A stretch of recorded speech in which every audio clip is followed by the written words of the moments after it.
एक समय की बात है। भगवान गौतम बुद्ध के समय में वैशाली राज्य में एक प्रसिद्ध गणिका रहती थी जिसका नाम अमरपालिका था। वह बहुत ही सुंदर थी और उसे नगर वधू घोषित किया गया था। अमरपालिका इतनी सुंदर थी कि उसके महल पर सदा सोने के रथ खड़े रहते थे। यहाँ तक कि महान राजों को भी उससे मिलने के लिए इंतजार करना पड़ता था।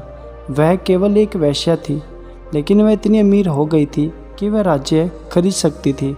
अमरपालिका का शरीर जितना सुंदर था, उससे कई ज़्यादा सुंदर उसकी आत्मा थी जो अपने सच्चे प्यार के लिए भटकती थी। क्योंकि अमरपालिका खुद वेश्या नहीं बनी थी, उसे ज़बरदस्ती राजा ने वेश्या बनाया था। अमरपालिका अपने ग्राहकों को बहुत प्यार दिखाने का दिखावा करती थी क्योंकि उसे इसके लिए कई सारा धन दिया जाता था, लेकिन अंदर से वह उन्हें बहुत ज़्यादा नफरत करती थी क्योंकि वह सब उसका इस्तेमाल अपने मज़े के लिए करते थे। एक इंसान के रूप में उसका सम्मान नहीं करते थे। एक दिन अमरपालिका अपने महल की बालकनी में खड़ी थी। अचानक उसने अपने महल के सामने एक युवा बौद्ध बिच्छू को देखा जिसके पास कुछ भी नहीं था सिवा ज्ञान के। उसके पास बहुत ज़्यादा ज्ञान था जिससे वह लोगों को अपनी ओर खींच लेता।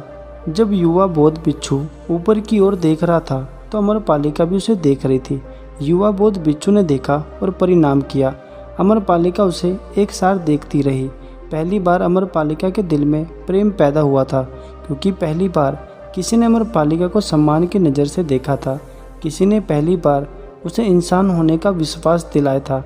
अमरपालिका तुरंत बाहर आई और बौद्ध बिच्छू के पैर छुए और कहा, गुरुदेव, कृपया आज के दिन आप मेरे मेहमान बने और मेरे महल चलकर भोजन स्वीकार करें। आगे अमरपालिका ने कहा, कृपया आप मेरी इस बात पर इनकार ना करें क्योंकि मैंने पहली बार किसी को अपने घर भोजन पर बुलाया है।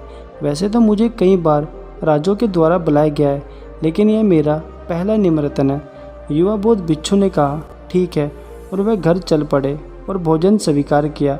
भोजन देने के बाद अमरपालिका ने कहा, आज से 3 दिन के बाद बारिश का मौसम शुरू होने वाला है जो कि अगले 4 महीने तक रहेगा। मैं आपको अपने घर 4 महीने के लिए निमंत्रण करती हूँ। आने वाले 4 महीने के लिए आप मेरे ही महल में ठहर सकते हो। मैं आपको वादा करती हूँ कि मैं किसी भी प्रकार से आपके ध्यान में वादा नहीं डालूंगी। इस बात पर बौद्ध बिच्छू ने कहा, माफ़ कीजिए देवी, मैं खुद इस बात का फैसला नहीं ले सकता। इस बात के लिए मैं बुद्ध से पूछूंगा। अगर उन्होंने मुझे अनुमति दे दी तो मैं आपके महल में ज़रूर ठहरूंगा। इतना कहकर वह बौद्ध बिच्छू महात्मा बुद्ध के पास पहुँच जाता है। जैसे ही वह वहाँ पर पहुँचा तो उसने देखा कि बुद्ध के पास बहुत से बौद्ध बिच्छू पहले से ही बैठे हैं जो महात्मा बुद्ध को कह रहे थे, आप उस बौद्ध को रोके। अमरपालिका ने उसे 4 महीने के लिए अपने घर पर बुलाया और अमरपालिका एक वेश्या है और एक बौद्ध बिच्छू एक वेश्या के घर में कैसे रह सकता है, इससे हमारे संग में भी गलत संदेश जाएगा। बुद्ध ने कहा, कृपया शांत हो जाइए। फिर उस बौद्ध बिच्छू ने महात्मा बुद्ध को सारी बात बताई कि मुझे एक अमरपालिका ने अपने घर पर 4 महीने ठहरने के लिए कहा है, लेकिन मैंने उसे कह दिया अगर महात्मा बुद्ध मुझे इस बात की मंजूरी देंगे तो तभी मैं वहाँ पर रुकूंगा। महात्मा बुद्ध ने उसकी सारी बात सुनी और कहा, तुम रह सकते हो। तभी एक बौद्ध बिच्छू खड़ा हुआ और कहा, गुरुदेव, ये सब ठीक नहीं। यह उस वेश्या की सच्चाई छुपा रहा है। इसने कहा है कि एक अमरपालिका नाम की औरत ने अपने घर पर रहने के लिए कहा है, लेकिन वह एक वेश्या है।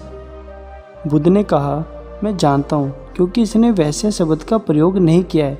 इसका अर्थ है इसके मन में उसके लिए सम्मान का अर्थ है, इसलिए मैं इसे वहाँ रहने की अनुमति दे रहा हूँ। सभी बिच्छू को विश्वास नहीं हो रहा था कि गुरुदेव ने एक वेश्या के घर रहने की अनुमति दे दी। अगले 3 दिन के बाद वह बौद्ध बिच्छू अमरपालिका के घर रहने के लिए चला गया। उसके जाने के बाद सभी बिच्छू उसके बारे में तरह तरह की बातें करने लगे। बुद्ध ने सभी को चुप कराते हुए कहा, मुझे मेरे बिच्छू पर पूरा विश्वास है। मैंने उसकी आंखों में देखा है, उसके अंदर कुछ भी गंदे विचार नहीं है।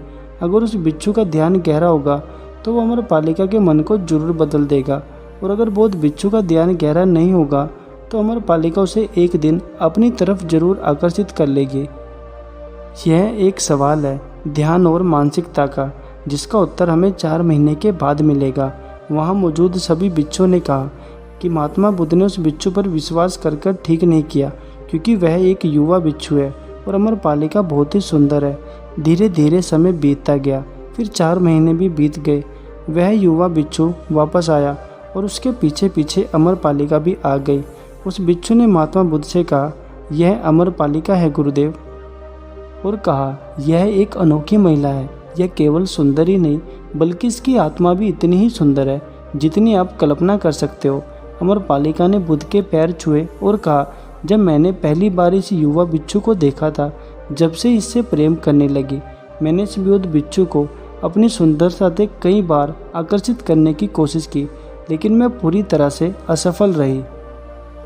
और इस युवा बिच्छू ने मुझे एहसास करवाया, वास्तविक जीवन भोग्य नहीं बल्कि ध्यान है। अमरपालिका ने कहा, मैं अपनी सारी धन दौलत आपके बिच्छू को दान देना चाहती हूँ और एक सिंपल जीवन जीना चाहती हूँ। इसके बाद बौद्ध बिच्छुओं में अमरपालिका पहली औरत हुई जिसे आत्मज्ञान की प्राप्ति हुई। और फिर बुद्ध ने कहा, गंदे विचार बाहर नहीं बल्कि हमारे अंदर है, और अगर हम चाहें तो इन्हें बदल भी सकते हैं। तो दोस्तों, आशा करता हूँ आपको ये कहानी अच्छी तरह से समझ आ गई होगी। फिर से मिलेंगे एक नई कहानी के साथ। तब तक के लिए आप हमारे चैनल को सब्सक्राइब कर लें। धन्यवाद।